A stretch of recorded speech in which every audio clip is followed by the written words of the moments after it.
présentation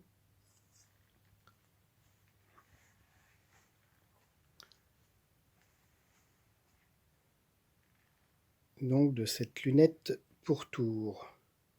Alors j'ai rien inventé, hein, j'ai juste repris et peut-être fait quelques petites améliorations sur certains petits détails. Dans les grandes lignes, donc ça c'est du carré de 30 par 30 et j'ai rajouté un insert en bois sur 4 cm pour pouvoir monter et descendre plus facilement sans que ça se coince entre le filetage de mes tiges qui sont du M12 pour trouver ça en standard, pour éviter que ça se coince, donc en se mettant trop facilement en biais. Donc une barre de 1 mètre coupée en 3, tout simplement, et pareil, 1 mètre de tige filetée en M12 pour tout assembler et pouvoir faire un réglage au bas facilement. L'autre fonction de ces inserts, c'est surtout de rigidifier le tube, surtout en partie basse, parce que j'ai vu que quand je venais serrer un peu fort, je venais déformer le tube. Donc qui dit s'il se déforme, c'est on perd aussi en rigidité. Et alors, le peu de vibration, c'est pas trop ce qui va déranger pendant l'usinage. Par contre, c'est ce qui va générer d'autant plus de bruit. Alors que là, le bruit, alors je vais rajouter une petite à la suite que j'avais faite précédemment, mais le bruit, ça fait un peu de bruit, mais moins que votre outil qui est en train de découper dans le bois. Donc ça reste, même à 1500 tours, ça reste vraiment tout à fait honnête et convenable. Donc bien sûr, un serrage pour le fixer sur le banc, et ce que je ne me rappelle pas avoir vu sur des modèles existants.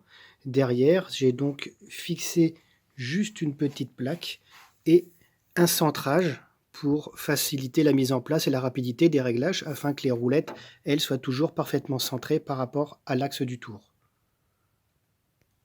Donc pour assurer un centrage, avant de fixer la plaque en dessous et donc qui vient centrer l'ensemble, moi ce que j'ai fait, c'est que déjà j'ai contrepercé mes 3 barres en même temps pour être sûr qu'il n'y ait pas de décalage, ainsi que les différents perçages pour les roulettes. Donc là j'ai 3 largeurs différentes si je vais faire un vase ou autre chose de plus ou moins large, et j'avais gardé l'option d'un trou central parce que j'avais vu qu'effectivement on pouvait mettre que 3 roulettes. Par contre, par rapport aux efforts de coupe, je trouve que c'est mieux pour de les reprendre sur 4, surtout que normalement, là, c'est mieux d'en avoir 2 en haut, puisque les efforts de déformation font que le vase ou ce que l'on tourne va avoir plutôt tendance à monter qu'à descendre.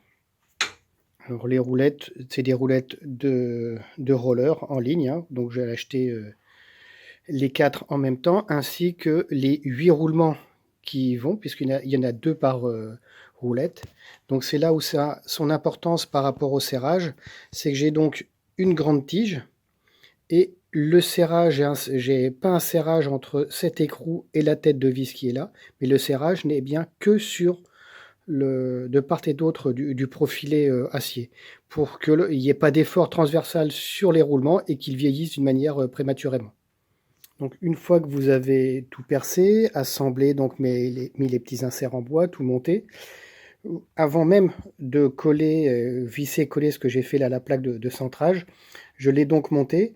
J'ai positionné un plateau sur mon tour et à ce moment-là, je suis donc venu centrer l'ensemble du montage avec les roulettes. Comme ça, c'était bien centré. Et à ce moment-là, j'ai donc vissé, collé mon centreur en vérifiant bien sûr que ici j'étais bien perpendiculaire au banc. Parce que si on met les roues de travers, eh bien ça va venir forcer sur le montage et créer d'autres vibrations et d'autres problèmes au niveau du bois. Donc ma petite astuce pour faire le réglage initial, pour être sûr que mes barres soient pas de travers, ainsi de suite, être parfaitement centrées.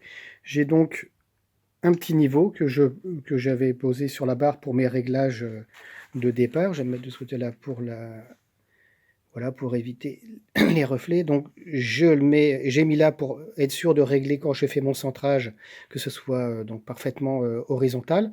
Et de temps en temps, je m'en sers quand la barre est un petit peu coincée ou quand je monte et descends, pour être sûr de bien faire un mouvement parallèle sur mes deux tiges filetées, comme mes 2 écrous et papillons à gauche et à droite, pour voilà, monter, descendre d'une manière homogène et que ça ne vienne pas se mettre en biais.